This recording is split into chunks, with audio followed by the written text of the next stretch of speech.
오늘 금요기도에 나오신 여러분을 주님의 이름으로 환영하고 축복합니다. 먼저 설교하기 전에 여러분에게 죄송한 말씀과 또 양해와 기도를 부탁드리려고 합니다.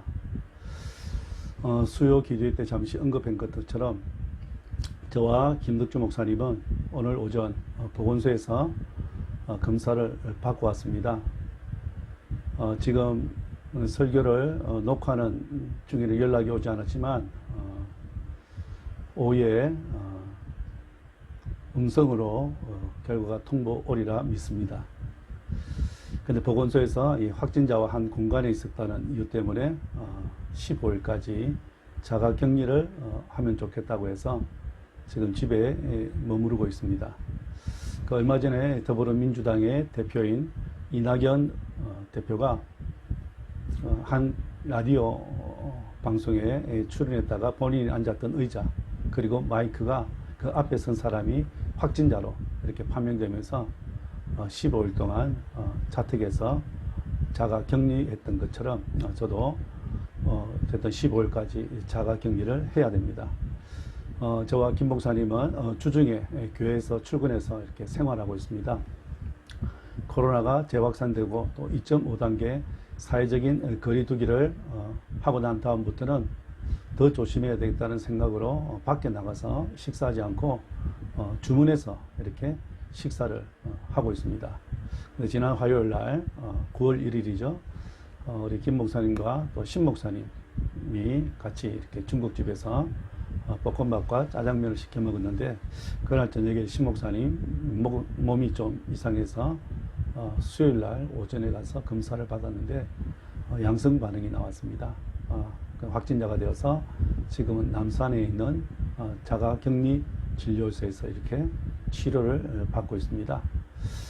다행히 신 목사님 사모님과 둘째 아들 희수는 음성 판정이 나왔는데 우리 신 목사님이 처갓집에서 이렇게 생활하다 보니까 장인 장모님과 또 이렇게 권사님이 또 신 목사님 둘째 아들 희성이가 양성 판정이 나와서 선별진료소에서 격리치료를 지금 받고 있는 중입니다. 이런 치료 잘 받고 이렇게 회복될 수 있도록 또 후유증이 생기지 않도록 여러분 기도해 주시면 감사하겠습니다. 그리고 담임 목사인 제가 15일 동안 자가 격리해야 해서 부득이 오늘 주일과 그리고 13일 주일은 온라인 실시간 영상 예배를 올려드리지 못하게 되었습니다. 코로나19가 재확산되면서 나름대로 조심하고 또 조심했는데 결과적으로 또 이렇게 돼서 너무 속상하기도 하고 또 우리 성도들에게 죄송하기도 하고 송구하기 짝이 없습니다. 원로 목사님 그리고 우리 장로님과 또 우리 성도들에게 심려를 끼쳐드려서 다시 한번 죄송하다는 말씀을 드립니다. 당분간 새벽기도는 녹화해서 올리고 또 마찬가지입니다. 수요일과 또 금요기대 또 주일 예배를 당분간 집에서 설교 준비하면서 이런 방식으로 설교를 올리도록 하겠습니다. 주일 예배는 조금 주일 예배 형식을 갖춰서 편집해서 이렇게 녹화해서 예배 시간에 올리도록 그렇게 하겠습니다. 지금 일명 깜깜이 확진자들이 3분의 1 정도 된다고 보고하고 있습니다. 질병관리본부에 따르게 되면 지금 확산되고 있는 코로나19 바이러스는 GH형 바이러스라고 합니다. 지난 5월 달에 있었던 이태원발 바이러스와 같은 유형이라고 합니다. 지난 3월 대구 지역에서 있었던 바이러스는 V형인데 지금 사랑제일교회 집단 감염도 GH형 바이러스라고 합니다. 이 특징은 중국 우한 바이러스 때보다 작게는 6배에서 또 9배까지 무서운 전파력을 가지고 있다고 합니다. 무서운 전파력을 가지고 있으니까 우리 주변에 어떻게 보면 가까이 와 있다고 생각하고 마스크를 철저하게 잘 착용하시고 또 위생관리를 잘 하시면 좋겠다는 생각이 듭니다.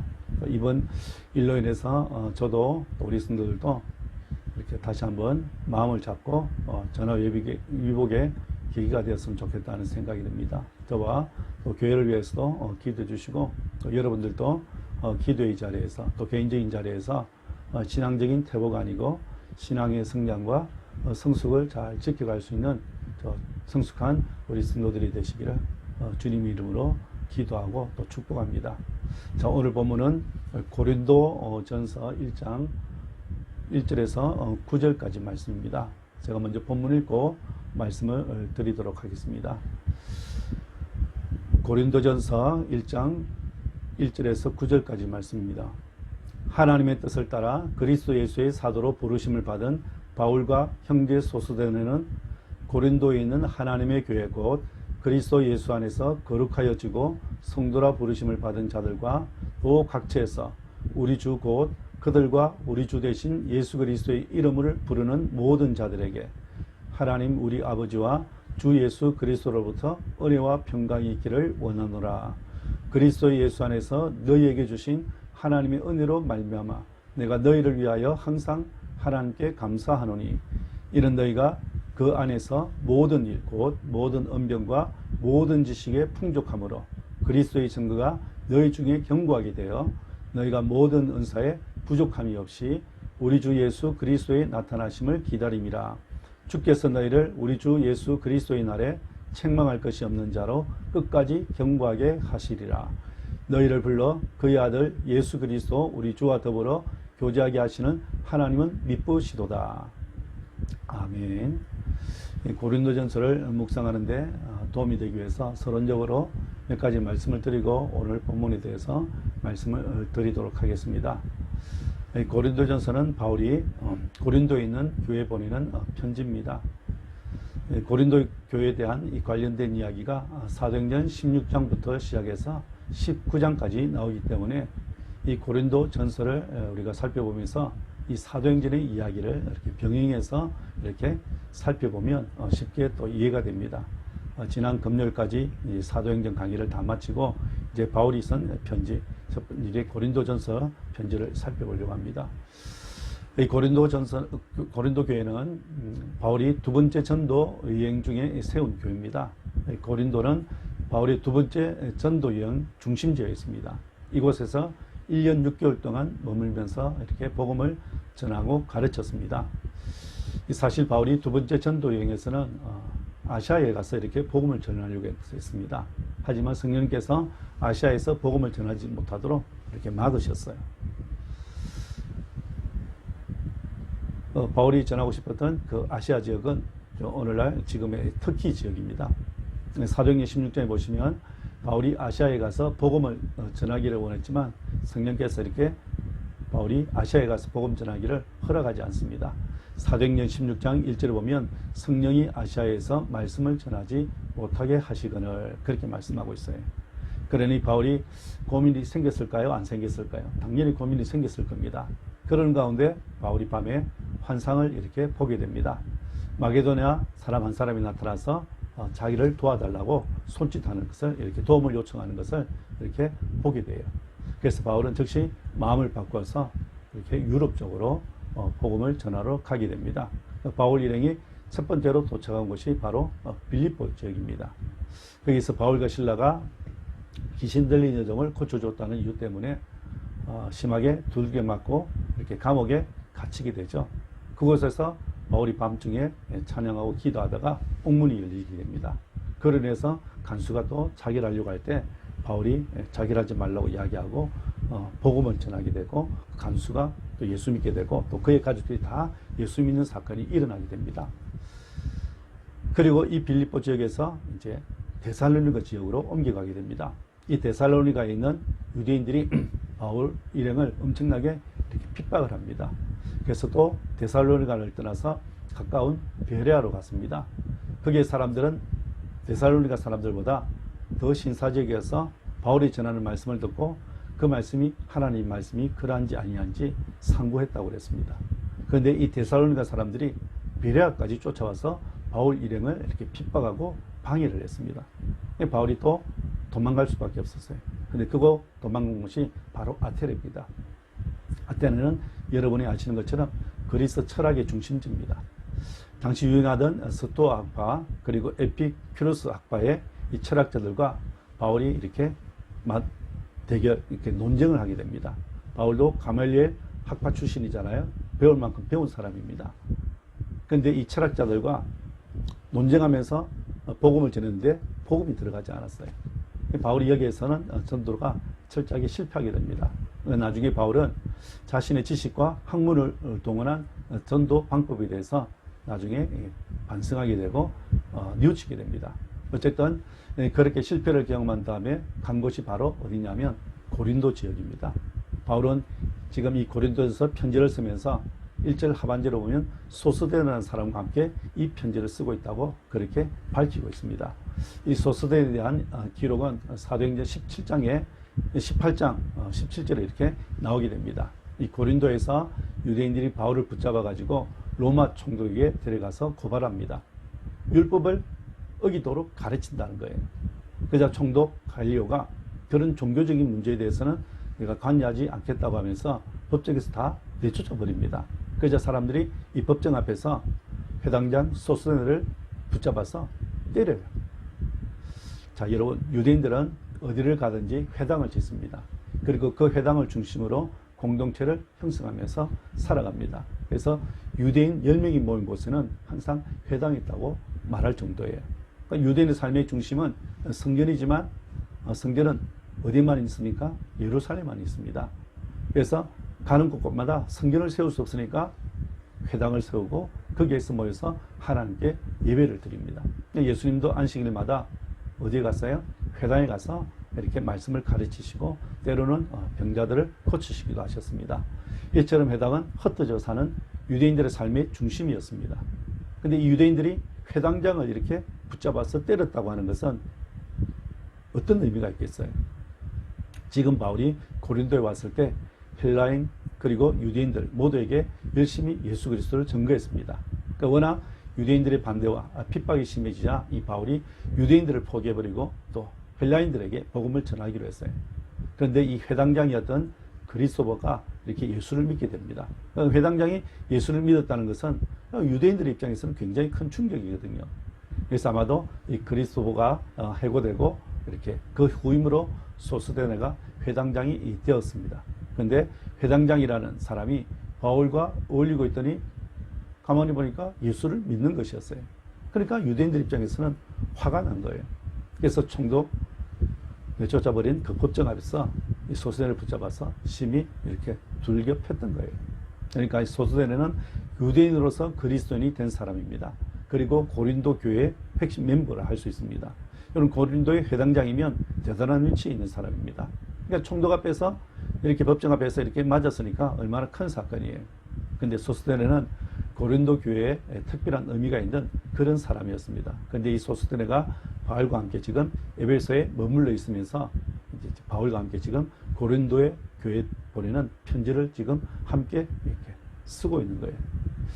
있으면서 아마 이렇게 바울이 편지를 쓸 때 옆에서 수종을 들었던 것 같습니다.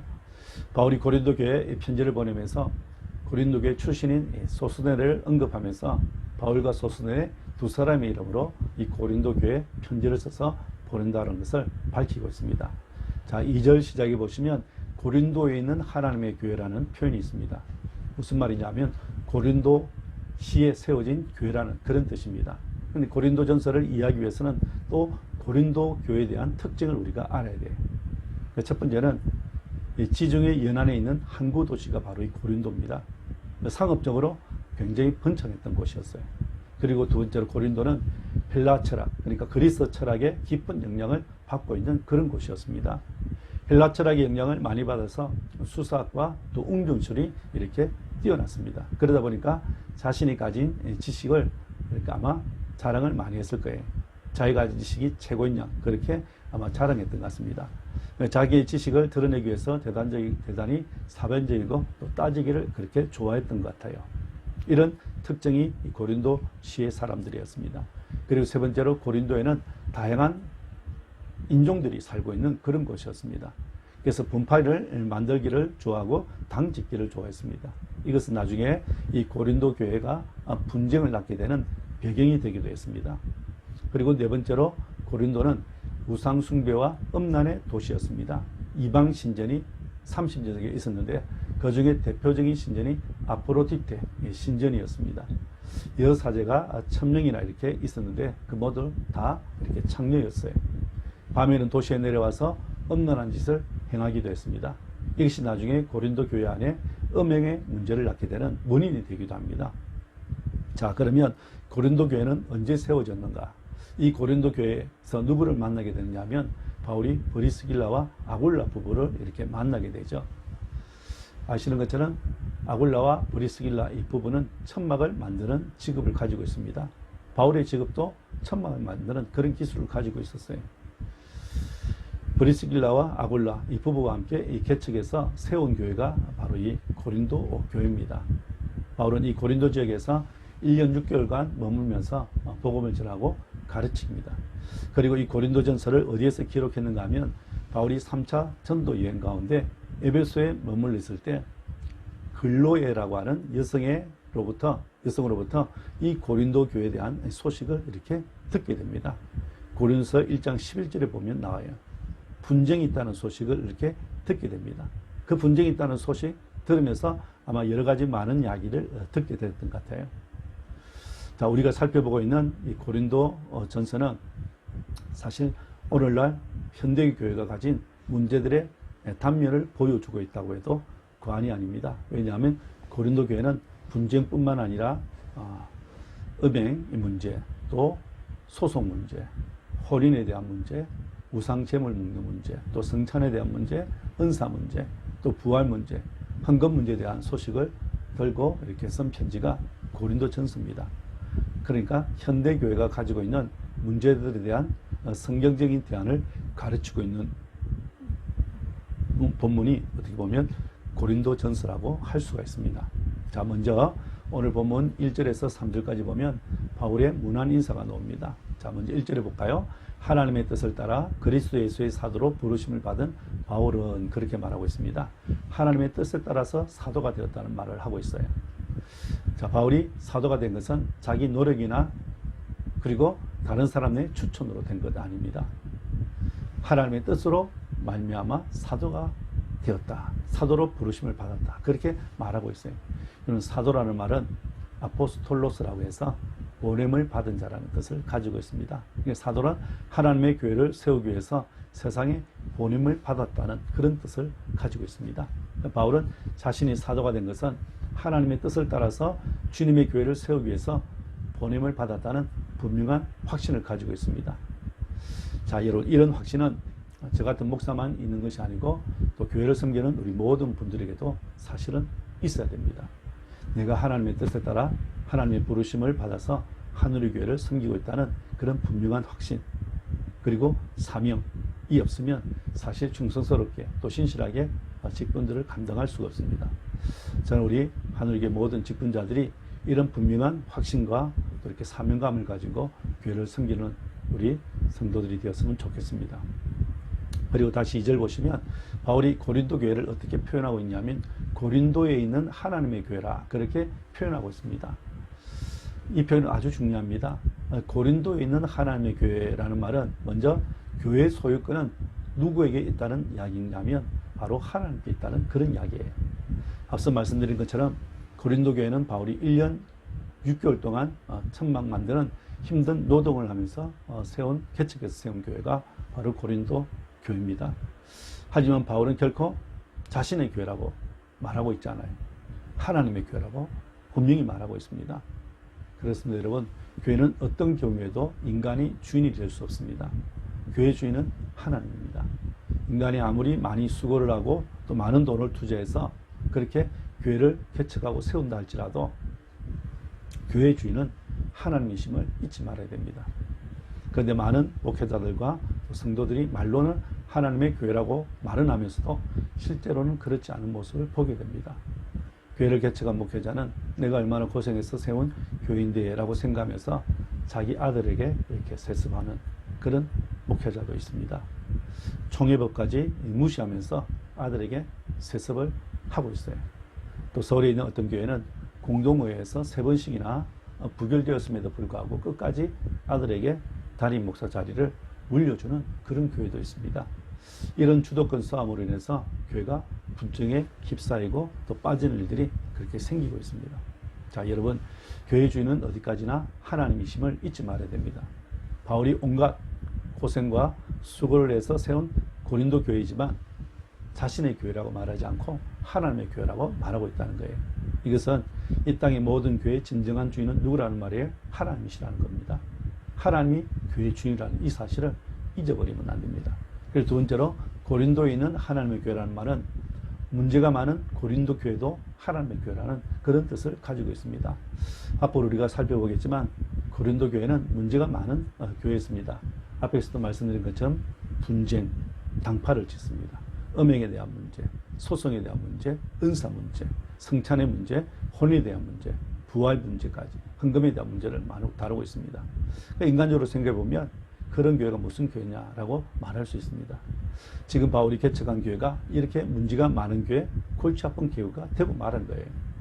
바울이 이러한 소식을 듣고 마음이 많이 아팠을 겁니다. 눈물로 세운 교회잖아요. 많은 눈물을 흘렸을 거예요. 이런 마음 아픈 소식을 듣고는 아마 마음이 굉장히 힘들었을 거예요.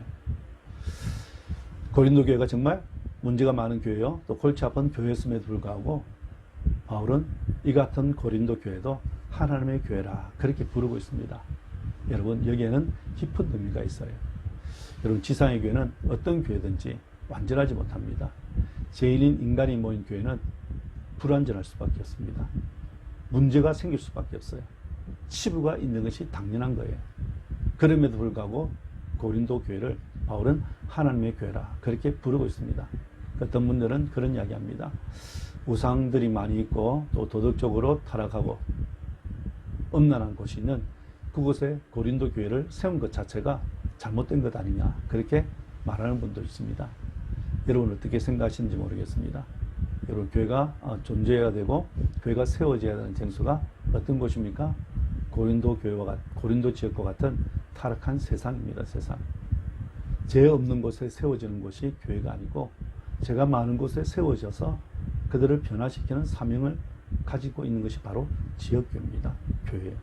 그러니까 주님의 교회는 이 세상의 어둠과 부패와 타락한 음란한 그런 세상 가운데서도 빛을 발해야 되고 소금이 되어야 하기 때문에 그렇습니다.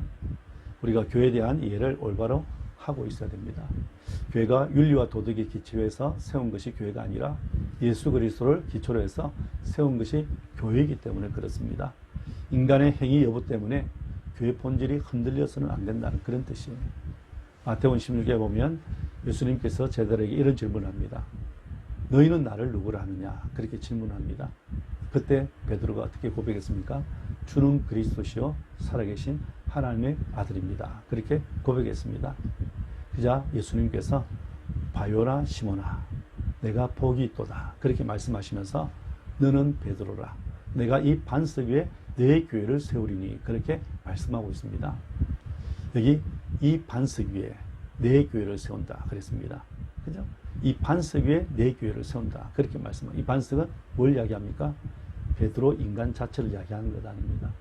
베드로가 여러분 얼마나 실수를 많이 합니까? 그죠? 조금 이제 그런 고백을 하고 나서도 나중에는 예수님으로부터 사탄이라는 이야기를 듣습니다. 또 예수님을 3번씩이나 부인하잖아요. 그죠? 인간 베드로 위에 교회를 세운다는 의미가 아니고 베드로의 신앙 고백 위에 교회를 세운다는 그런 의미가 있습니다.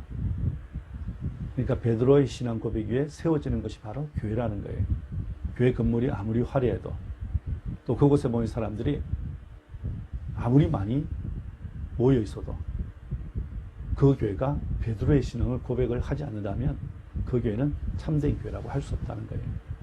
하지만 교회 건물이 초라하고 사람들이 비록 많이 모이지 않아도 그곳에 모인 사람들이 베드로의 신앙 고백, 주는 그리스도시요 살아계신 하나님의 아들이라는 이 고백이 있다면 그 교회는 참된 교회라고 할 수 있습니다. 교회 기초는 바로 예수 그리스도인 거예요. 인간의 행위에 달려있지 않고 예수 그리스도의 신앙 고백에 달려있음을 우리가 기억해야 됩니다. 오늘날 교회가 아무리 죄 많은 사람들이 모인 곳이라 할지라도 심지어 일어나서는 안 되는 일이 있다 할지라도 예수 그리스도가 기초 위에 세워진 교회라고 한다면 주님의 교회라고 할 수 있습니다. 저는 우리 하늘의 교회가 예수 그리스도의 기초한 교회인 줄 믿습니다. 그러기에 주님의 교회요 하나님의 교회임을 알고 우리가 교회를 귀하게 여기고 또 사랑하고 또 섬길 수 있어야 됩니다. 그러면 예수 그리스도의 기초한 교회는 고린도 교회처럼 문제가 많이 있어도 괜찮을까? 그렇지 않습니다. 그럼 왜 고린도 교회가 이렇게 비윤리적이고 부도덕한 문제들이 많이 생기게 되었을까요? 아마 여러 가지 이유가 있을 수 있습니다. 우리가 고린도 교회 쓴 편지 내용을 우리가 잘 살펴보면 복음을 잘못 이해하고 있기 때문이라고 할 수 있어요. 십자가 사건 속에 나타난 하나님의 지혜와 하나님의 방법이 아닌 이 세상의 지혜와 세상의 방법으로 살아가는 그런 사람들이 모인 교회가 바로 이 고린도 교회라고 할 수 있습니다. 그러니까 하나님의 지혜가 아닌 세상의 방법이 들어오게 되면 교묘하게 인간을 타락시킵니다. 그리고 복음에서 멀어지게 만들어요. 결국 이것은 나중에 어떤 문제로 발전하게 되냐면 돈에 관련된 문제, 또 이성에 관련된 문제, 영의 문제로 그렇게 연결됩니다. 아시겠지만 바울이 전했던 복음의 핵심은 예수 그리스도의 십자가의 고난과 부활입니다. 바울이 가는 곳곳마다 끊임없이 예수 그리스도의 십자가 그리고 고난, 부활에 대해서 가르치고 전했습니다. 이것은 구원의 핵심입니다. 핵심. 그래서 우리 인간은 행위로 구원을 얻는 것이 아니고 믿음으로 의롭다함을 얻는다고 그렇게 선포하고 있는 거예요.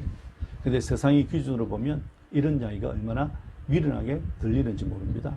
이 고린도 교회의 가장 심각한 문제는 세상의 지혜와 또 세상의 방법을 교회 안에 끌어들어 왔기 때문에 복음이 변질되어 버리고 또 교회의 정체성을 잃어버리게 되었던 거죠. 십자가 복음이 사라지고 교회가 하나님의 영광을 가로채 버리고 인간이 드러나려고 했기 때문에 나타나는 문제였어요. 여러분, 교회에서 하나님의 영광만이 드러나게 되면 문제가 생길 수가 없습니다. 아무런 문제가 없어요. 하지만 인간이 주인 노릇하면서 자기 영광을 드러내려고 할 때 서로가 주도권을 가지기 위해서 끊임없는 긴장관계 그리고 갈등, 다툼이 있습니다. 그러다가 싸우기 시작하게 되면 문제가 터지게 되는 거예요. 자, 이런 문제가 고린도 교회에 터졌던 거예요. 아마 바울에게는 아마 가장 심각하게 다가왔던 것 같습니다.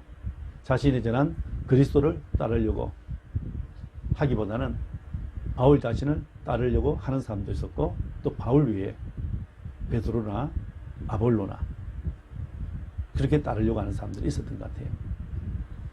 그럼 교회의 부패와 타락은 교회 안에 십자가 복음이 사라지고 인간이 드러나려고 하면 반드시 문제가 생길 수밖에 없습니다. 그러기에 지금 고린도 교회는 지도자를 중심으로 분쟁과 다툼의 문제가 생기고 나중에는 은사 문제까지 이렇게 생겼던 걸 우리가 보게 돼요. 자, 이런 은사 문제도 하나님을 바라보도록 하는 것에 그 목적이 있습니다. 근데 언제부터인가 은사에 집중합니다. 언젠가 국민일보에 이런 광고가 났습니다. 집회에 참석해서 이렇게 기도받고 치유받은 사람, 병난 사람의 이름을 쭉 기록이 나왔습니다. 그리고는 능력의 종, 불의 종이라고 자기 이름을 높이면서 집회한다는 그런 광고를 올린 거죠. 자, 여러분, 이것은 마치 부적이 효험이 있다고 광고하고 선전하는 무당들과 야기와 일반 다르지 않습니다. 여러분, 하나님께서 우리에게 은사를 주시고 축복해 주시면 하나님을 따르도록 하기 위함입니다. 궁극적으로는 하나님을 잘 섬기도록 하기 위함이에요. 그런데 언제부터인가 하나님보다는 하나님 주시는 복에 대해서 관심을 많이 가집니다. 하나님 주시는 은사, 하나님 주시는 축복에 대해서 그렇게 집중하기 시작해요. 여러분, 목사가 성도를 하여금 하나님을 따르도록 이렇게 섬기지 않고 자기를 따르도록 그렇게 섬긴다고 한다면 그 사람은 참된 목자가 아닙니다. 사건 목자예요. 만일 김 목사가 하나님을 따르지 않도록 설교하거나 가르치게 되면 절대로 여러분 귀 기울여서는 안 됩니다. 자, 오늘 본문에서 바울은 고린도에 있는 하나님의 교회라 그렇게 표현하면서 교회란 어떤 공동체인지를 설명해요. 그럼 다시 2절에 보시면 고린도에 있는 하나님의 교회 곧 그리스도 예수 안에서 거룩하여지고 성도라 부르심을 받은 자들과 또 각처에서 우리 주 곧 그들과 우리 주 대신 예수 그리스도 이름을 부르는 모든 자들이라 그렇게 말하고 있습니다. 여러분, 교회를 헬라어로 에클레시아라고 부릅니다. 에클레시아. 에클레시아. 액은 밖으로. 그리고 레시아는 부름을 받는다. 밖에서 불러낸다는 그런 의미를 가지고 있습니다. 하나님께서 구원받은 자녀를 세상으로부터 불러내어서 구별한 모임이 바로 교회라는 거예요. 교회. 지금 우리가 표현하는 이 교회라는 용어는요, 그러니까 예배당, 교회당이라고 해야 맞아요. 교회는 눈에 보이는 건물이 아니고 예수 믿는 사람들의 모임을 교회라고 한다는 걸 기억해야 됩니다. 오늘 2절에서 말씀하시는 것처럼 그리스도 예수 안에서 거룩하여지고 성도라 부르심을 받은 자들이라 그렇게 이야기하죠. 그리고 또 어떻게 표현합니까? 각처에서 우리 주 대신 예수 그리스도 이름을 부르는 모든 자들이라 그렇게 말씀하고 있습니다. 이것은 여러분 교회가 세상의 어떤 공동체와 이렇게 구별되고 있다는 것을 이렇게 말씀해 주고 있는 겁니다. 그렇기 때문에 교회는 비록 완전하고 완벽할 수는 없지만 거룩하게 구별된 공동체라는 것을 우리가 기억해야 됩니다. 복음의 본질을 훼손하지 않고 십자가의 복음 그리고 십자가의 정신이 교회 안에 평만할 수 있도록 우리가 섬겨야 돼요. 인간의 주인이 아니라 하나님의 주인 되시는 교회가 될 수 있도록 하나님의 영광이 드러나는 교회가 될 수 있도록 우리가 교회를 섬겨야 됩니다. 저는 우리 한우교회가 이런 교회가 될 수 있기를 소망하며 기도합니다. 자, 오늘 본문에 대해서 또 살펴볼 것은 바울이 문제가 많은 고린도 교회이지만 그럼에도 불구하고 고린도 교회는 좋은 점들이 있다는 것을 상기시켜 주면서 바울이 하나님 앞에 감사 기도를 드리고 있는 걸 보게 됩니다. 여러분 고린도 교회는 앞에서 말씀드린 것처럼 문제가 많은 교회라고 그랬습니다. 골치 아픈 그런 교회였습니다. 하지만 그럼에도 불구하고 좋은 점들이 있었어요. 훌륭한 점들이 있었습니다. 그걸 바울은 이야기하고 있습니다. 오늘 보면 4절 볼까요? 그리스도 예수 아래서 너희에게 주신 하나님의 은혜를 인하여 내가 너희를 위하여 항상 하나님께 감사하노니. 바울은 고린도 교회를 생각할 때마다 안타깝고 또 마음이 아파 눈물이 나지만 그럼에도 불구하고 고린도 교회 성도들에게 베풀어 주신 하나님의 은혜가 너무 귀하기 때문에 내가 너희를 위하여 항상 하나님 앞에 감사한다. 그렇게 표현하고 있습니다. 여기 보면 바울의 장점이 참 잘 드러나고 있습니다. 바울이 고린도 교회를 향해서 편지를 쓴 이유와 목적이 뭡니까? 고린도 교회 안에 잘못된 것들을 바로 잡기 위해서 편지를 썼습니다. 이런 목적과 이유를 가지고 편지를 쓰고 있다면 바로 책망이 나와야 돼요. 그죠? 그런데 그렇게 하지 않아요. 잘못된 점, 많은 문제들이 있지만 그 문제들은 먼저 이야기하지 않고요. 좋은 점, 장점에 대해서 먼저 칭찬하고 격려하고 있는 걸 보게 됩니다. 이런 격려의 모습이요, 오늘 우리에게 참 필요합니다. 바울이 고린도 교회 장점에 대해서 구체적으로 칭찬하고 감사하고 있는데 5절을 보면 모든 언변과 모든 지식의 풍족함으로 그렇게 말하고 있습니다. 말주변과 지식이 풍족했다는 그런 이야기예요. 여러분, 말은 잘 사용하게 되면 놀라운 능력을 가지고 있습니다. 그죠? 근데 세상에 보면 더러운 말, 쓸데없는 말, 파괴적인 말들이 난무하고 있습니다. 더러운 말이나 파괴적인 말, 불신앙의 말은요, 다른 사람들의 마음에 상처를 줍니다. 그리고 공동체를 무너뜨려요. 누구에게 상처를 입히게 되고 때로는 사람을 죽기까지 합니다. 하지만 말을 잘 사용하게 되면 사람들에게 위로를 주고 소망을 갖게 하는 그런 능력이 있어요. 사람을 살리는 능력과 권세가 어디에 있어요? 바로 우리의 입, 혀, 말에 있습니다. 잠언에서도 계속해서 이야기를 하잖아요. 이것을 오늘 성경에 보면 언변의 은사라고 이야기합니다. 언변. 모든 언변. 그죠? 우리가 말을 통해서 상대방에게 용기를 주고 믿음을 가질 수 있도록 그렇게 우리가 말을 잘 사용해야 됩니다. 지식도 마찬가지예요. 자신의 잘남을 자랑하기 위해서 누군가를 정죄하고 판단하는 일에 지식을 사용해서는 안 됩니다. 지식 역시 덕을 세우기 위해서 사용되어져야 함을 우리가 기억해야 됩니다. 사랑하는 여러분, 우리 사람들에게 이렇게 말과 지식을 잘 사용했으면 좋겠습니다. 할 수만 있으면 덕이 되는 말을 하게 되고 또 위로를 주는 격려의 말을 많이 하시면 좋겠어요. 지친 사람들에게 용기를 주는 그런 말을 했으면 좋겠습니다. 그리고 오늘 7절에 보면 바울이 너희가 모든 은사에 부족함이 없다 그렇게 말하고 있습니다. 자, 이런 은혜는 구원받은 성도들에게 보편적으로 기본적으로 주어지는 것을 말하고 있습니다. 근데 반면에 은사는 구원받은 성도들에게 각자 개인에게 주시는 특별하고도 구체적으로 나타나는 것이 바로 은사입니다. 이 고린도 교회 성도들에게 하나님께서 개인적으로 주시는 은사가 굉장히 풍족했습니다. 그래서 고린도전서 12장에서 14장에 보면 은사가 다양하게 나타났던 걸 보게 됩니다. 그런데 이 은사를 교회 공동체에 유익을 주는 그런 곳에 사용했다면 좋을 텐데 이 은사를 잘못해서 문제가 되었던 거예요. 여러분, 하나님께서 우리에게 주시는 은사를 잘못 사용하면 됩니다. 자랑거리로 삼아서도 안 돼요. 정죄하고 또 판단하기 위해서 은사를 사용해서도 안 됩니다. 덕을 세워야 되고 교회의 유익을 위해야 됩니다. 연약한 성도들을 위로하고 또 격려하는 그런 은사가 되어야 됩니다. 하나님께서 내게 주신 은사를 가지고 덕을 세우고 있는지, 공동체를 유익하게 하고 있는지를 여러분 점검해 보시면 좋겠습니다. 내게 주신 은사가 공동체의 하나됨을 파괴하고 성도들을 이렇게 상처 주고 시험 들게 한다면 그 은사는 잘못된 은사예요. 하나님께서 우리에게 은사를 주실 때는 교회에 덕을 주고 또 성도들을 위로하고 격려하라고 주신 것이지 자랑하기 위해서, 정죄하고 판단하기 위해서 주신 것이 결코 아니라는 것을 여러분 기억하시면 좋겠습니다. 그리고 또 하나 바울은 재림신앙으로 인해서 감사를 했어요. 7절 하반절을 보세요. 우리 주 예수 그리스도의 나타나심을 기다림이라 그랬습니다. 여러분 재림신앙은 초대교회의 특징이었습니다. 초대교회 성도들은 자신이 살아있을 동안에 주님이 재림하실 것을 그렇게 고대했던 성도들이에요. 그래서 사람들은 서로 만나기만 만나면 마라나타, 마라나타, 이 마라나타는 주님이 곧 임하십니다 라는 그런 말이에요. 그러니까 핍박이 많이 있던 그런 초대교회 시절에 성도들이 만나는 사람들마다 주님은 곧 오십니다. 주님은 곧 오십니다.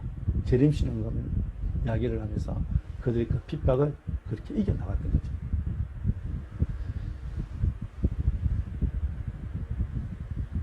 우리가 참된 그리스도인이라면 우리가 그리스도의 재림을 믿고 있어야 됩니다. 그리고 재림의 신앙을 기다리고 있어야 됩니다. 그리고 준비하고 살아가야 돼요. 그래서 재림신앙으로 우리의 삶이 하나님 앞에 책망이 없는 사람으로 우리가 세워져 나가야 됩니다. 오늘 본문 8절 말씀 보시면 주께서 너희를 우리 주 예수 그리스도의 날에 책망할 것이 없는 자로 끝까지 경고하게 하시리라 말씀하고 있습니다. 이 말씀은 주님께서는 재림의 신앙을 가지고 사는 성도들을 세상 끝날 때까지 굳게 지켜주시고 또 책망할 것이 없게 해주신다는 그런 말씀입니다. 하나님은 선한 일을 시작하시고 그것을 이유완성으로 남겨두지 않으세요. 빌립보서 1장 6절에 보면 이렇게 말씀합니다. 너희 속에 착한 일을 시작하시니가 그리스도 예수의 날까지 이루실 줄을 우리가 확신하노라 그랬습니다. 착한 일을 시작하시니까 그리스도 예수의 날까지 이루실 줄을 우리가 확신한다. 그렇게 표현합니다. 이 확신과 소망의 근거가 뭘까요? 오늘 9절 말씀 보시면 너희를 불러 그의 아들 예수 그리스도 우리 주와 더불어 교제하게 하시는 하나님은 미쁘시도다. 그렇게 말합니다. 여기 하나님은 미쁘시도다 라는 말은 하나님은 신실하시도다. 그런 말씀이 변하지 않는다는 겁니다. 그러니까 우리의 확신과 소망의 근거는 하나님의 신실하심이 있는 거예요. 하나님의 불변하심이 있는 것입니다. 오늘 말씀을 통해서 우리가 세 가지만 기억하시면 좋겠습니다. 첫 번째는 고린도에 있는 하나님의 교회라는 표현을 잘 기억하시면 좋겠어요. 자, 이 관영한 도시에 있었고 또 고린도 교회처럼 문제투성이 골치 아픈 그런 교회도 하나님의 교회였다는 사실을 놓치지 말아야 됩니다. 예수 그리스도로 기초한 교회는 다 주님의 교회입니다. 하지만 주님이 세우신 교회요, 주님이 교회 주인이시기에 하나님의 영광이 드러날 수 있도록 교회를 사랑하고 우리가 섬길 수 있어야 됩니다. 문제가 많은 그런 교회가 정당화되어서는 안 돼요. 정말 하나님이 주인 되시고 하나님 영광이 드러날 수 있도록 교회를 섬겨 나가야 됩니다. 그 두 번째는 내게 주신 은사를 잘 사용함으로 교회와 성도들에게 유익이 되고 덕이 되도록 하자는 겁니다. 그래서 세 번째는 재림의 신앙을 우리가 가지자는 거예요. 우리가 코로나19 확산 가운데 지금 살아가고 있습니다. 어느 누구도 안전하지 않습니다. 늘 불안하고 언제든지 나도 확진자가 될 수 있다고 생각해요.